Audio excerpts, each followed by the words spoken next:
Jadi di sini saya bersama teman-teman saya di sini ingin bertanya-tanya sedikit gitu terkait usaha yang dijalani oleh em, ibu gitu.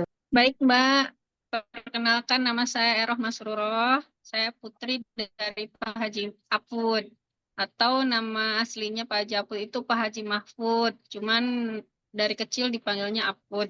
Ya, di sini saya bertanya sedikit-sedikit gitu ya terkait latar belakang dari pendidikan Bapak Haji Apud ini gitu. Karena kan kebetulan untuk pendiri dari usaha bisnis ini Bapak Haji Apud ya, Ibu?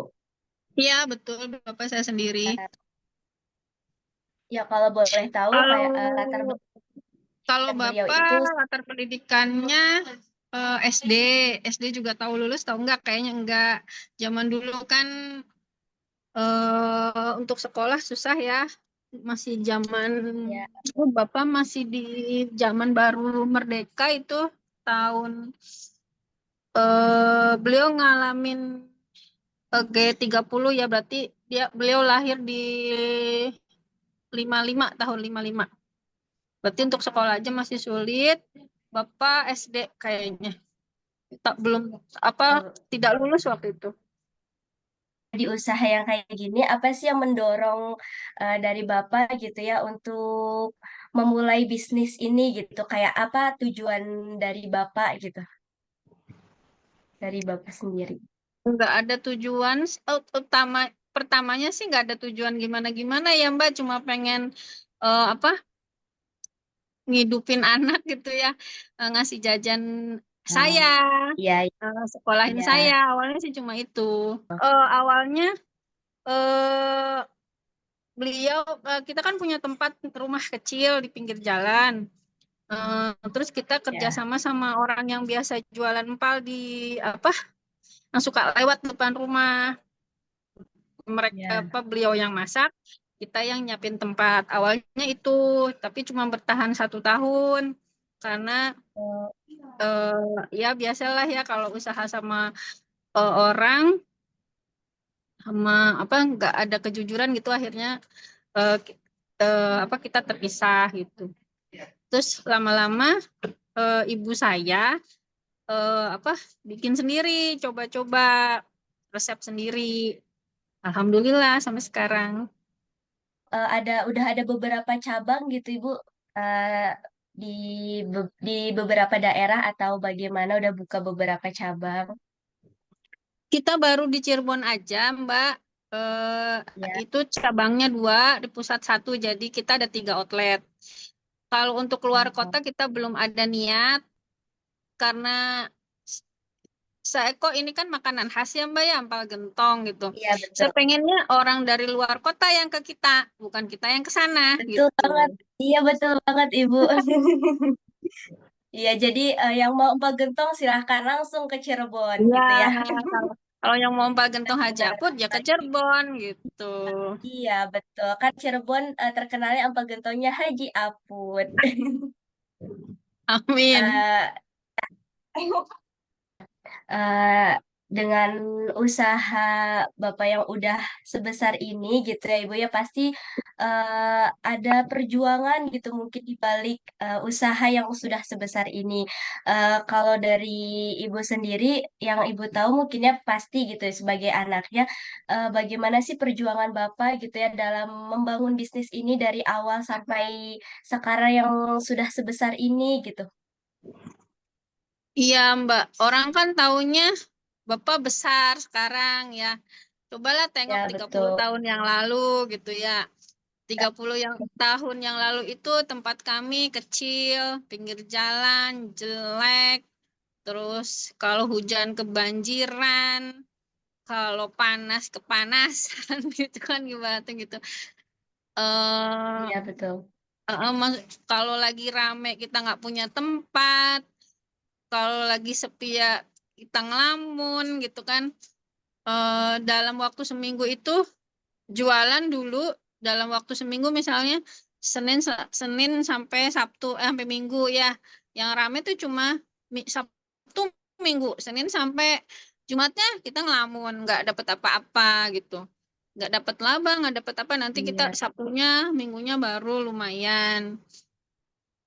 Terus dulu kan bikinnya belum banyak, paling cuma Iya. 3 kilo, 5 kilo, beda dengan Iya. sekarang.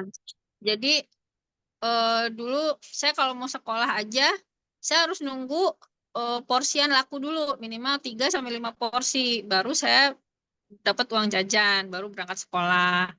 Dulu kan kebetulan saya sekolah Iya. siang gitu ya, masuk siang. Kalau masuk pagi juga uang kemarin saya baru misalnya dapat uang kemarin saya ada lebih, baru hari ini saya bisa sekolah.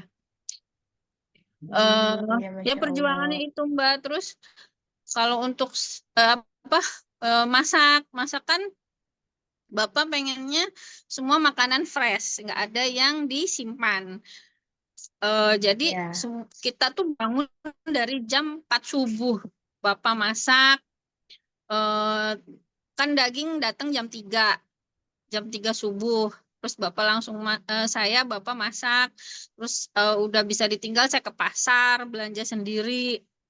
Terus yang lain anak-anak yang lain mah tinggal sekolah, saya kan ke pasar dulu, beberes dulu, baru saya sekolah.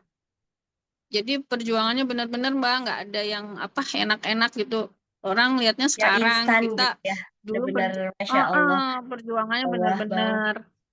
Kalau boleh tahu tantangan yang dihadapi Bapak tuh apa aja sih? Misalkan dari persaingan dari toko lain atau bagaimana gitu? Ya, persaingan pasti ada. Selama persaingannya sehat, kita nggak akan jadi masalah. Eh, yang keduanya modal. Kita berusaha, dulu nggak punya modal kan, kita berusaha meminjam ke bank, pokoknya ke apa, ke yang eh, jadi kita minjemnya nggak ke yang tidak resmi gitu loh Mbak. Bukan ke tempat yang tidak Kayak resmi, kayak tapi kita berusaha pinjem ke tempat yang resmi. Kalau dalam ya. marketing juga ada, kita dulu kan nggak kenal yang namanya medsos apa ya. Cuman Tuh. kita berusaha untuk memberikan pelayanan baik. Jadi orang yang keluar dari tempat rumah makan kita ceritanya yang baik-baik. Gitu ya. Nah, Bapak itu bagaimana sih cara Bapak buat ngatasin kegagalan yang mau hampir gagal gitu dalam bisnis Bapak gitu? Pernah ngerasa titik mau gagal gitu enggak? Iya, pernah, pernah sampai Bapak tuh pernah kayaknya kok empal tuh nggak laku-laku gitu ya. Masih aja berapa hari itu kita akhirnya kita bagiin ke tetangga, Mbak, kita nggak jual dan akhirnya rugi kan. Cuman kita besok coba lagi. Jadi Bapak tuh pantang menyerah orangnya gitu sih. Dalam berbisnis gitu, ada nggak sih kayak prinsip yang dipegang, yang selalu dipegang gitu sama Bapak? Ada, Prinsip yang selalu dipegang. ada. Yang saya ingat banget dari Bapak itu jangan kecewain Ya. konsumen, jangan kecewain pelanggan, gimana pun caranya. Terus kita lawan diri kita sendiri, jangan menyerah gitu. Terakhir nih ya Ibu ya, ada Mm-mm. pesan ya sih buat kayak pengusaha-pengusaha lain gitu yang baru memulai bisnisnya gitu buat bagaimana untuk kedepannya gitu. Nah, kalau menurut saya, kalau yang saya pelajarin dari Bapak saya, itu jangan menyerah. Terus jangan dulu coba-coba usaha yang lain. Kita seriusin dulu satu usaha. Eh, terus jangan apa anti kritik. Misalnya kita dikritik sama konsumen, kok empalnya asin banget. Kita terima dan kita coba, kalau memang itu produk kita buruk, kita perbaikin gitu. Terus kalau kita masih bisa perbaiki pelayanan, kita perbaiki pelayanan. Seperti saya di sini tempat parkir kurang luas, kita ada dana, akhirnya kita kontrak buat tempat parkir sebisa kita gitu ya. Terus apa namanya? pokoknya jangan menyerah deh, apapun itu alasannya, apapun itu kendalanya, kita nggak boleh menyerah. Karena memulai bisnis tuh bukan waktu yang bukan nggak membutuhkan waktu singkat gitu loh. Ini Oke. Bapak aja Iya, 30 tahun belum iya. gimana-gimana gitu loh. Masih banyak yang Ya, harus tapi kita perbaiki gitu.